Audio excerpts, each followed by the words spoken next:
and welcome to Storyboard. I'm Shibani Gharat. Joining us in a special chat today, we have Deepika Bhan, Tata Consumer Products President, Packaged Foods at Tata Consumer Products, who's speaking to us about their latest brand campaign, Nature Ka Pyar Bhara, featuring chefs Sanjeev Kapoor and Ranveer Brar. She's also speaking to us about the future of Indian packaged food industry and where does Tata Sampann fit into the vision in terms of growth and innovation, and what are some of the challenges faced by the packaged food market in India today. Deepika, welcome to CNBC TV18. Hi, thank you. Good to see you. Deepika, straight off the bat, what was the objective behind launching the Nature Ka Pyar Bhara campaign? I think our objective was to just tell our story. Tata Sampann is I would say, a relatively new brand. When you look at the Indian F&B space, and we are really obsessed about good quality food. Actually, if you look at all our products, for example, the dals are not polished, and that unpolished dal is different from what the consumer buys, which is a regular polished dal. Therefore, it's more wholesome, it's more good for you. And similarly, so for our spices. And we know that consumers love our products.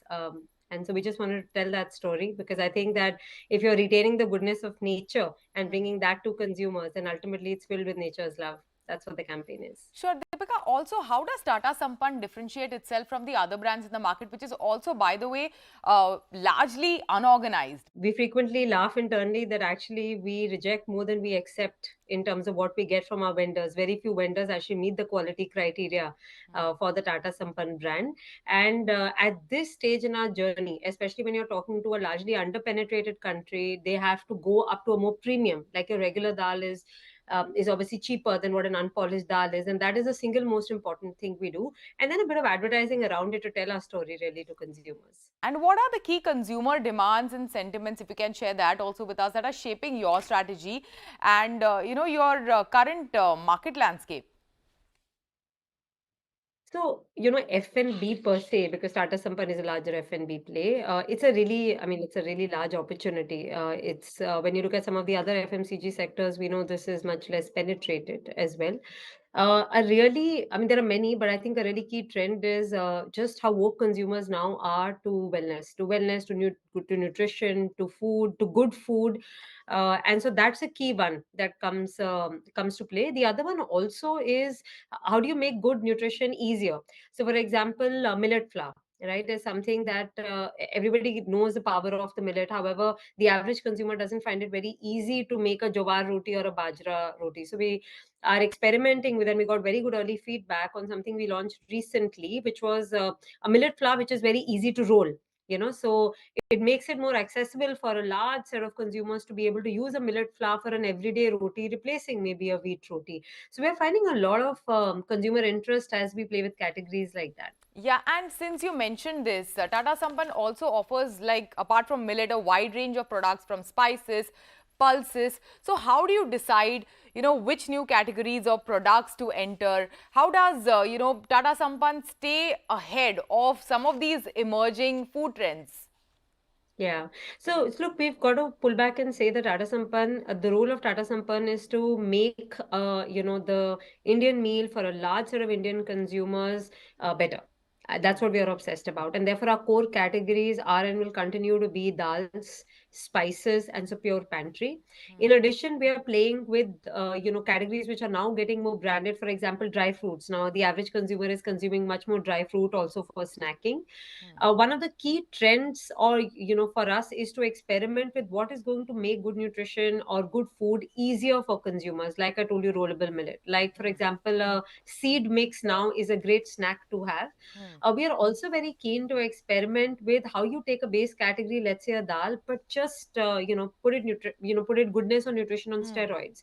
So there are dals from particular parts of the country. Let's say there's Gulbarga, there's Latur. How do we just really bring the treasures of India to India? Yeah. Really is definitely one of the factors at the back of our mind. So you should see more fun innovation. And where do you see the market heading next year?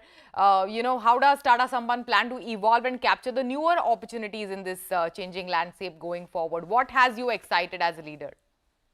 Look, I'm really personally very excited at the way availability is growing in the country. Hmm. So, with growth of channels like quick com, e-com, we're able to get very quickly to a leading edge consumer even in a smaller city Hmm. in the country.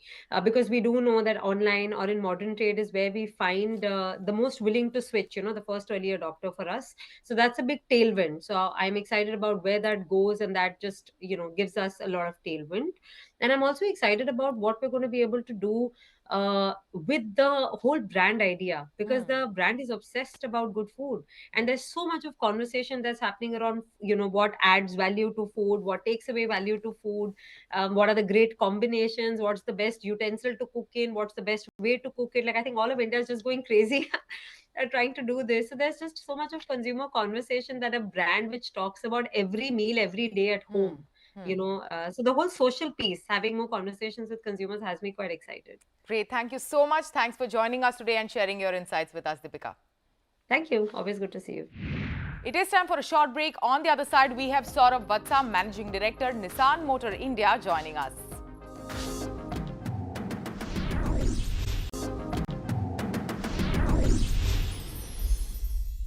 Welcome back. Now joining us for a special conversation, we have Saurabh Vatsa, Managing Director, Nissan Motor India. Nissan entered India in 2005 and will complete 2 decades in the country next year. Currently, it sells 2 models in the portfolio, Magnite and X-Trail. In fact, Magnite, which was also recently revamped, is one car that leads the brand's success story in the domestic market, as well as their export story since India's launch in December 2020. Going forward, as a part of its ambitious midterm global business plan, the ARC, Nissan wants to launch 3 all-new models in India and wants to become a hub for exports. To tell us more, Saurabh, welcome to CNBC TV18. Thank you so much, Shivani, for having me here with you. So as I mentioned, Nissan Magnite has been such a crucial model for Nissan in India. What is your strategy to gain the market share in a very highly competitive SUV market in the country right now? We are looking at 3 fundamental pillars of the business, which are going to grow our volumes in India, which is essentially a very strong focus on domestic market, an equally strong focus on export market, and bringing back or relaunching the CBU business in India. And this is going to be reflected in our volumes as we get into financial year 26. We are aiming to go almost about 3x from domestic performance of about 30,000 units to 100,000 units. A similar number for exports at about 100,000 units. And of course, we'll have our CBU portfolio as well. And this is going to be fundamentally broad-based on the new models that we are bringing in the market. So while we've recently refreshed the Magnite and we've relaunched the CBU business with the X-Trail, you will see 2 new CSUVs coming from the house of Nissan in financial year 26, which will be essentially a 5-seater CSUV and a 7-seater SUV. And both of these are very different vehicles. It's not just that we packaged seating on it, but at the same point in time, you will also see a new SUV EV that we are working on in the market for India at the moment. Yeah, and on that note, then, if you can also share with us, how do you want to position the brand to appeal to the young consumer, and some of the key features that you believe will resonate with the Indian consumer? At this point in time, I think what we are doing is based on the category of vehicle, the segment in which it is playing, we are adding a lot of content to our Magnite itself. So if you look at Magnite, we've added 20 segment first or segment best features, along with a host of safety features and requirements into the vehicle. And things like what people are looking for is, remote start on the car, remote unlock and remote lock, which is not just through a button, but as you walk towards the car and as you walk away from the car. A host of features on comfort. For example, if you look at the upholstery inside, now we've added this new upholstery, leatherette upholstery on the inside. And this is a heat reflecting technology that we are bringing in. So along with the increased thickness of glasses that we are putting on the car, we have heat reflective technology on the seats and all the leather surfaces in the car so that the car is cool. Then, to counter what's happening around us today, We've got a plasma cluster ionizer, which reduces AQI in 15 minutes from a level of 400 to about 20. And these are technologies that people are looking for. These are not gizmos. These are technologies that people are asking for. Yeah, and Saurabh, you mentioned that, an EV is coming in the financial year 26, but given the increasing and growing focus on electric vehicles, how does Nissan, if you can give us an understanding, view the future, in this context of India's transition to electric mobility? So, Shibani, as far as electrics are concerned, like I said, Nissan is working on it. I mean, Nissan has been one of the pioneers in electric business. It's been almost 70 years that we started with the Tama, Nissan Tama in Japan in 1947. And then, of course, we pioneered electric commercial vehicles, as in commercial vehicle sales on the passenger vehicles commercially with the Nissan Leaf. And electrification is not new to us. Electrification is something that we understand very well as a brand. And at the same point in time, I mean, if you look at Indian market at the moment, electrification is about 2.5% of the total TIV. And is it growing? Yes, it is. But at this point in time, it's about 2.5%. So we are committed to bringing the EV at the right time, and we are working on it. Like I shared with you, we are working on it, and the vehicle will come in financial year 26. Yeah. Saurabh, if you look at, Nissan's share in the passenger vehicles, it's like in the lower single digits, in fact, a little around 1%. So what is your strategy to move that needle forward, to take it, to a higher single digit percentage in the passenger vehicle segment? So, Shivani, Indian auto market is a very complex market. It's not an easy market to play in, of course, and every player kind of goes through that. We've also consciously taken time to define the India strategy, and it has been fundamentally based on the success of the Magnite now. And like I told you, in the financial year 26, between 24 and 26 is a midterm plan, which is called the ARC. And for the ARC, we've invested almost about $600 million for India. And this is already invested, and we are already working on new products. So when you look at the share, it's not just growing existing brands and nameplates, but at the same point in time, it's also launching and being very relevant with our new product launches that we are planning in the midterm plan. All that we contribute in terms of volume, products, localization, innovation, manufacturing, engineering technologies, all of this is beginning to contribute towards the ARC plan. With this plan coming alive, India will become the second biggest export hub in the AMEO region after Sunderland in UK. So you can imagine that India is going to play a very crucial role in the ARC while it's building up its capabilities, capacities, products, engineering, manufacturing focus. And of course, with that, we are enhancing our sales and marketing focus in the country, along with the network, which right now we have about 272 touch points. That's going to close to about 300 touch points by the end of the year, and that's not end of the financial year.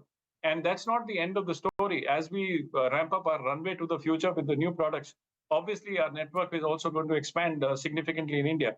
So Nissan is going to be very strongly invested, well-entrenched player in terms of technologies, products, and its business prowess in India. For that, thank you so much. Thanks for joining us today. Thank you so much, Shivani. It's been a pleasure talking to you. Thanks a lot. It is time for a short break. On the other side, we have Vedang Patel, co-founder of the Soul Store, joining us.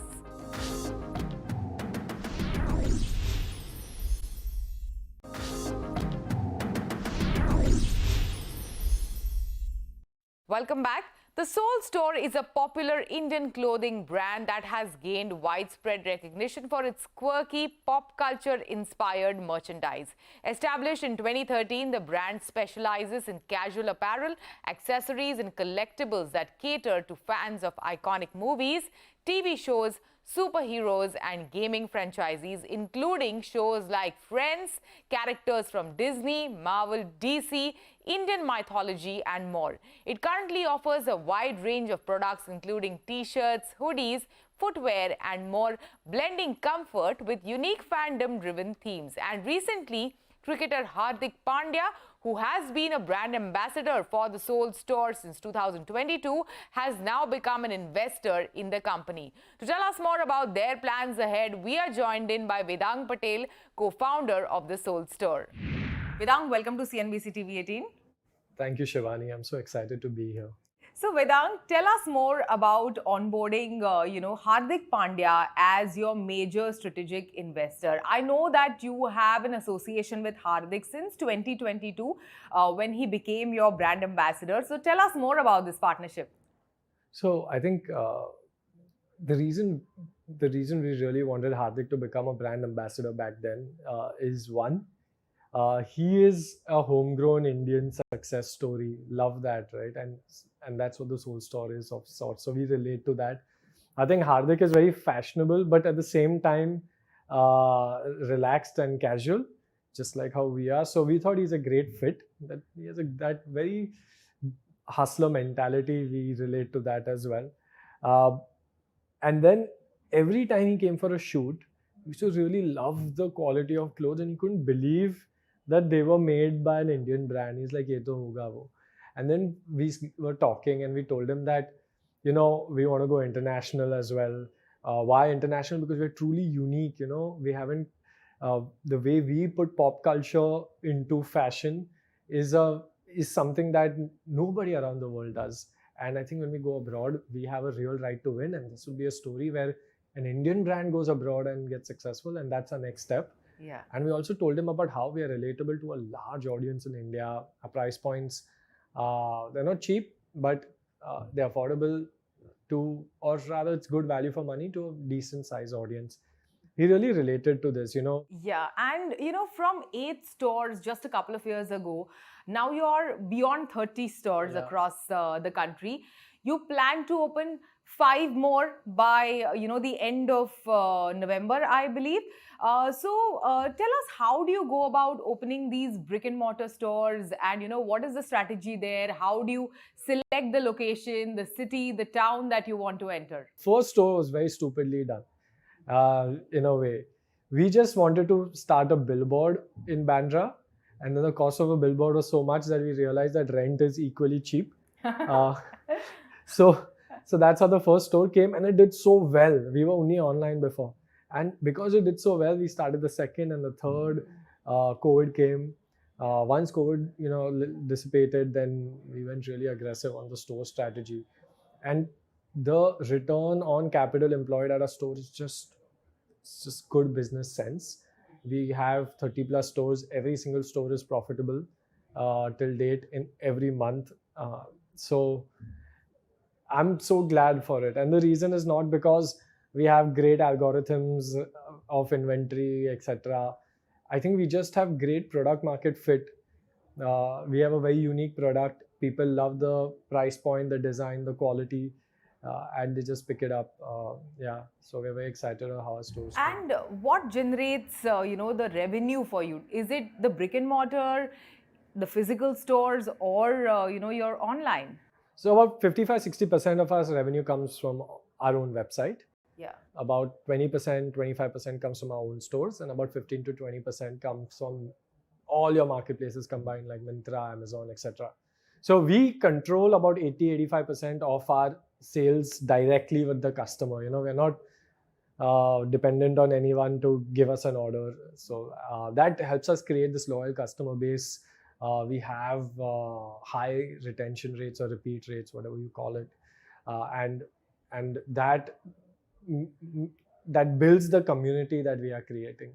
So we're very excited to continue growing these two direct channels, and that the marketplaces grow organically as they do. Yeah, and you're known for, your pop culture merchandise, from Harry Potter to Friends to Star Wars. Tell us, how do you take the feedback from the community to create some of this merchandise that you have?